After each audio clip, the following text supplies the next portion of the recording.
morning, it's Sunday, and my grocery store just stocked up on pears. Pears are my favorite fall fruit. Soft when you want them to be, crisp when you don't, and honestly, a little underrated in comparison to the flashier apples and pumpkins. They bring a subtle sweetness that pairs really well with warm spice and butter, and honestly, I think they deserve more of a starring role. So today, that's exactly what we're gonna do. Imagine if fall and a cup of chai decided to collaborate on dessert. You've got buttery caramel soaking into slices of pear and a cake that smells like every cozy sweater you own baked into one bite. This is chai pear upside down cake.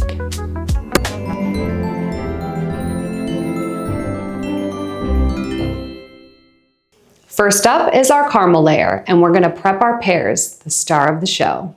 Peeled pears on the board, slice them into even fans, and then shower them with brown sugar and a tiny pinch of salt. Toss and let them sit while we make the caramel.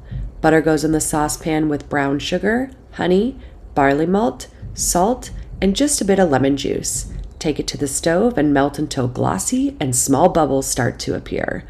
Pull it off the heat, stir in your vanilla, and pour straight into the prepared pan, coating the bottom. Line the pears tightly over the caramel with no gaps if you can, then set aside. Now the chai spice blend. Feel free to use a store-bought one, or here's a recipe to make it yourself.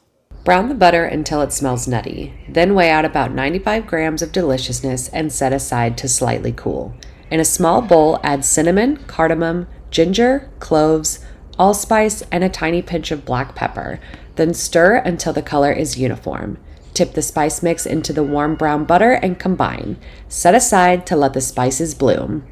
Now it's cake batter time. Flour goes in with baking powder, baking soda, and salt. Whisk everything together.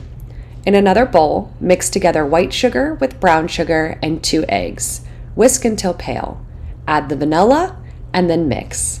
Then a spoonful of sour cream and mix again. Slowly stream in the warm spiced brown butter until golden. Whisk in the rest of the sour cream, then stream in the milk, keeping it silky.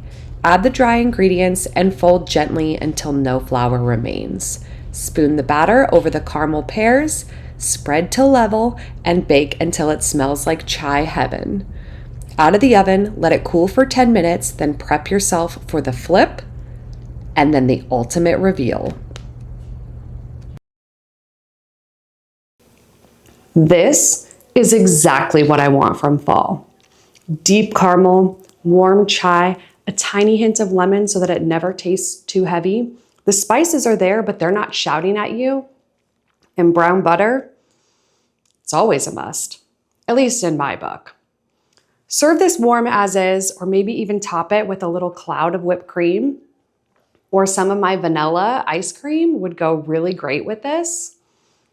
This is best served the day it's baked, so if you make it, let me know if your pears behave, or share your favorite chai blends with me. I'd love to know. Next week, we're making something ridiculous with figs and cornmeal. Believe me, you're gonna want a slice of that. So if today's bake made you hungry, tap subscribe, hit the bell, and send this to that person that never wants dessert, but always finishes half of your plate. And I'll see you next Sunday.